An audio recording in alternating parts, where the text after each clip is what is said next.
বাংলাদেশে গুপ্ত রাজনীতির ধারক বাহক হিসেবে আমি মনে করি যে জামাত শিবিরের আবির্ভাব হয়েছে এবং জামাত শিবির একদিকে যেমন গুপ্ত রাজনীতির চর্চা করে, আরেক দিকে তারা আসলে এক এক সময় এক এক দিকে আসলে এক একজনের এক এক রাজনৈতিক দলের কোলে উঠে বসে। সেটি আমরা বিগত দিনে তাদের রাজনীতির যে ইতিহাস সেটি থেকে আমরা দেখতে পাই। কখনো তারা এই যে আওয়ামী লীগের সাথে, কখনো তারা বিএনপির সাথে, এখন তারা এনসিপির সাথে আছে, ভবিষ্যতে আবার তারা ফ্যাসিবাদের সাথে আবার ঐক্য করেন কিনা সেটিও দেখার বিষয়।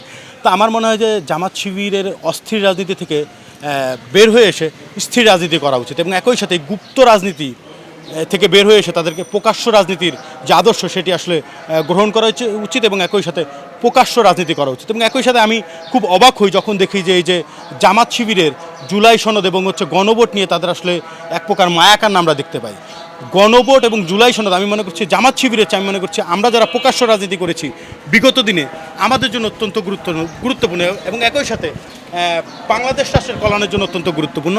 কারণ আমরা যারা প্রকাশ্য রাজনীতি করেছি এবং ভবিষ্যতে আমরা যারা প্রকাশ্য রাজনীতি করব তাদের জন্য এটি গুরুত্বপূর্ণ, কারণ এটি আমাদের একটি সিকিউরিটি এবং আমরা মনে করছি যে এটির একটি ম্যান্ডেট হিসেবে বাস্তবায়িত হলে আমাদের জন্য ভালো হবে। তো সেই জায়গা থেকে, কারণ ভবিষ্যতে যখন আবার আসলে ফ্যাসিবাদ যদি কোনো কারণে ফিরে আসে, কোনোভাবে ফিরে আসে, তাহলে হয়তো এই যে যারা গুপ্ত রাজনীতি বিগত দিনে গুপ্ত রাজনীতির চর্চা করেছেন, যারা ছাত্রলীগের ছায়াতলে ছিলেন, তারা হয়তো আবার ছাত্রলীগের ছায়াতলে চলে যাবেন কিংবা আওয়ামী লীগের ছায়াতলে কিংবা অন্য কোনো রাজনৈতিক দলের ছায়াতলে তারা চলে যাবেন, কিন্তু আমরা কিন্তু তখনও প্রকাশ্য রাজনীতিটি করব।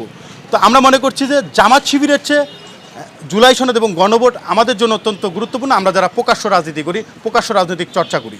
না, সত্যি কথা বলতে এখনও পর্যন্ত যারা ক্ষমতাসীন দল রয়েছেন তারা এখনও পর্যন্ত নিজেদেরকে জুলাই সনদের বিরুদ্ধে তেমন কোনো আমরা বক্তব্য দেখতে পাইনি। কিন্তু হ্যাঁ, এখন এখানে কিছু বিষয় আগে থেকেই কিন্তু ক্ষমতাসীন দলের নোট অফ ডিসেন্ট দেওয়া ছিল।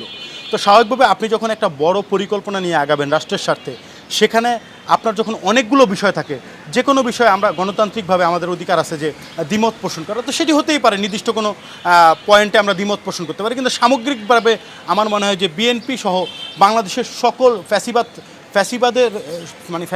ফ্যাসিবাদের বিরুদ্ধের শক্তি যারা সবাই আসলে জুলাই সনদ এবং গণভোট নিয়ে এক এবং ঐক্যবদ্ধ এবং গণভোটের রায় বাস্তবায়ন করার ক্ষেত্রে, গণভোটের আকাঙ্ক্ষা বাস্তবায়ন করার ক্ষেত্রে আমার মনে হয় না যে কোনো রাজনৈতিক দলের দ্বিমত পোষণ করার সুযোগ রয়েছে। যদি কেউ ভবিষ্যতে দ্বিমত পোষণ করেও থাকেন, আমরা তাদের বিরুদ্ধে রাজপথে সোচ্চার ভূমিকা পালন করি।